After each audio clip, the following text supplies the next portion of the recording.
रोज त्याच प्रकारची डाळ खाऊन बोर झाले असाल तर अशा पद्धतीने एकदा डाळ नक्की बनवून पहा. यासाठी मी 6 प्रकारच्या डाळी घेतलेल्या आहेत. या सर्व डाळी आपल्याला एकत्रितपणे धुवून घ्यायच्या आहेत. स्वच्छ धुतल्यानंतर आपल्याला फोडणीसाठी या सर्व गोष्टी घ्यायच्या आहेत. हिरवी मिरची, लसूण, कांदा, टोमॅटो, कोथिंबीर.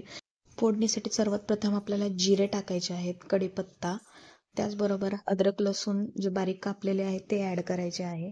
मी या ठिकाणी अखंड मिरची घेतलेली आहे तर ती टाकायची आहे. त्यानंतर हळद ॲड करायची आहे.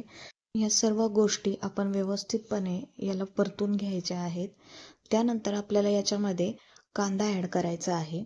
कांदा आपल्याला सोनेरी रंगाचं होईपर्यंत फ्राय करायचा आहे. आता जे आपण डाळी उकडून घेतलेल्या आहेत त्याच्यामध्ये हळद आणि मीठ ॲड करायचं आहे. लक्षात ठेवायचं आहे की आपण याच्यातही मीठ टाकलेलं आहे, त्यानुसार तुम्हाला पुढे ॲड करायचं आहे. आता टोमॅटो टाकून याच्यामध्ये किचन किंगचा मसाला, त्याचबरोबर लाल मिरची पावडर, कांदा लसूण मसाला हे सगळं टाकून परत एकदा आपल्याला परतून घ्यायचं आहे. लो फ्लेमवरती हे सगळं काही परतून घ्यायचं आहे. त्यानंतर आपण जी डाळी उकडलेल्या होत्या त्याला थोडंसं मॅश करून या सर्व फोडणीमध्ये ते ॲड करून घ्यायचं आहे.